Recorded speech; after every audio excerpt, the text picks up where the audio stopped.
9,300 का सफर उसने कैसे तय किया इस संघर्ष से, वो किसी नेता ने और उसके बाप ने फ्री में हमें नहीं दिया। वो आपका संघर्ष है और आज आप सड़कों में हो अपने लिए। हम यहाँ पे आपके साथ खड़े आपकी परेशानियों को देखते हुए।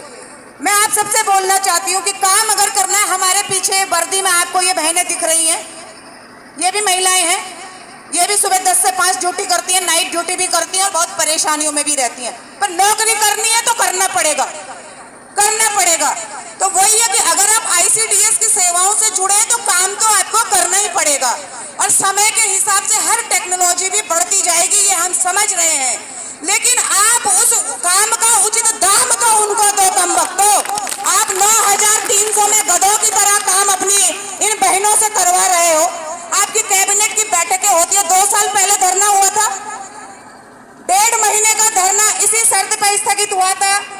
महोदय जी जो आए हैं, सर से हम मुख्यमंत्री आवास मिले, सचिवालय में मिले और धरने को स्थगित इसलिए किया गया था कि माननीय मुख्यमंत्री जी ने बोला एक कमेटी का गठन कर दिया गया है और ये कमेटी आपके मानदंड पे सोचेगी।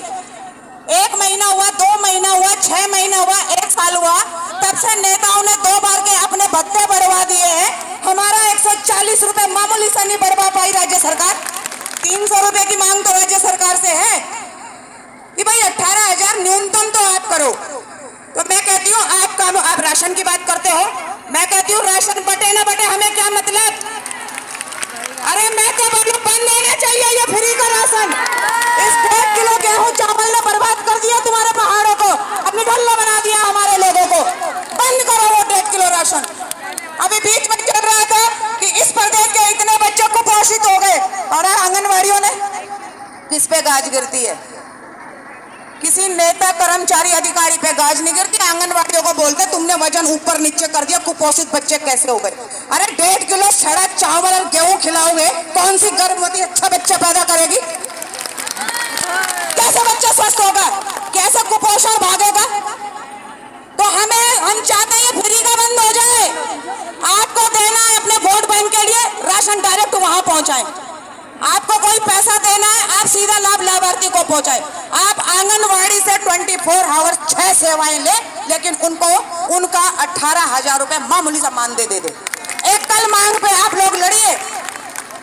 आप क्या होता है, फोटो कैप्चर, नया मोबाइल दे दो, रिचार्ज दे दो, अलाना फलाना ढिमकाना। अब वो तो सारा राज्य चला रहे, वो तो तुमसे बड़े धुरंधर है, सारी पॉलिसी बना रहे। उन्हें क्यों नहीं पता कि गढ़वाल में नेटवर्क नहीं है? उनका नेता गढ़वाल से जीत के नहीं आता क्या? उन्हें नहीं पता कि वो रिचार्ज खत्म हो गया? उन्हें नहीं पता कि हमने यहाँ पे जो योग्यता रखी है वो विधवा रखी है, विकलांग रखी है, गरीब महिला रखी है, कहाँ से वो डाटा बनाएगी? या तो नेता ही अनपढ़ है, कहीं वही काम नहीं कर रहे हैं। अगर उनके साथ IAS ना रहे तो तुम ये अलानी फलानी मांगों पे ध्यान मत दिया करो। अरे न दे वो मोबाइल, हमें क्या लेना देना, आंकड़े सरकार को चाहिए। आप अपने मानने पे रहो। यहाँ पे सर आए हैं, मैं आप सबके माध्यम से उन्हें भी यही बोलूंगी कि हम बड़ी विनम्रता से आपसे बोलना चाहते हैं। हम माइक आपको पकड़ाएंगे, आप आइए ना, प्रतिनिधि के तौर पर हम आपका सम्मान करते हैं। आप यहाँ हमें डेडलाइन बता के जाओगे कि इतने दिन में आपकी मांग पूरी होगी और आप भी बोल के जाओगे कि अगर मांग पूरी नहीं हुई तो बैठ जाना, हम देहरादून में नहीं आएंगे, हम बहुत थक गए। अगर आप यहाँ पे बोल के नहीं जाओगे कि इतने दिन में मांग पूरी हो जाएगी तो सर आप मांग पत्र ले जाइए, हम रात यहीं पे बैठे रहेंगे, हमारी सुरक्षा की जिम्मेदारी सरकार की है। आप राजी हो इसमें? और ये हम भी नहीं चाहते। आप आए, हमने मांग पत्र दे दिया, कल से हमारी बहनें धक्के खा रही है, सुबह से भूखी प्यासी है। पहले आपने भेड़ बकरियों की तरह हमें गांधी पार्क में बंद कर दिया। इतना गंदा कृत्य था ये, इतना कुकृत्य था ये।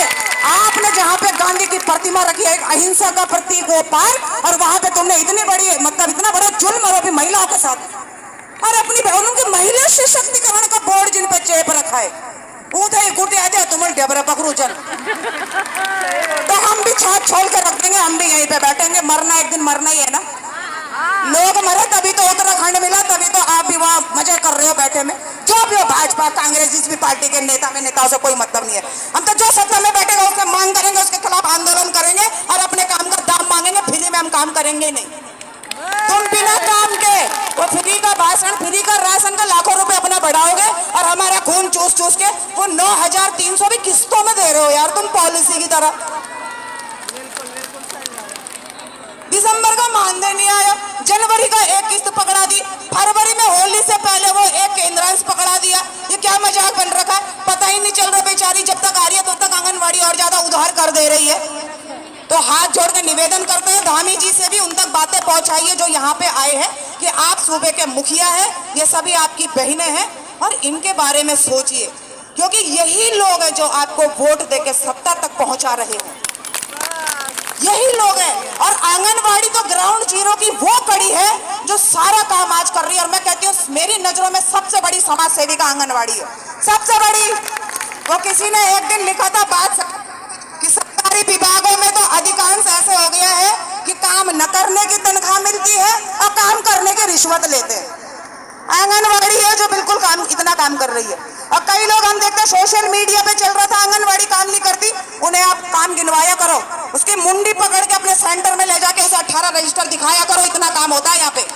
उसे बोला करो कि तुझे पता नहीं होगा, तेरे घर में 3 बच्चे, उनकी जन्म तिथि क्या है, लेकिन मुझे मौखिक याद है कि तेरे बच्चे इस डेट को हुए हैं। मुझे पता है कि तेरी बीवी को 9 कौन से टीके लगते हैं, उसे पता नहीं होगा 9 टीके कौन लगते हैं जब वो गर्भवती थी।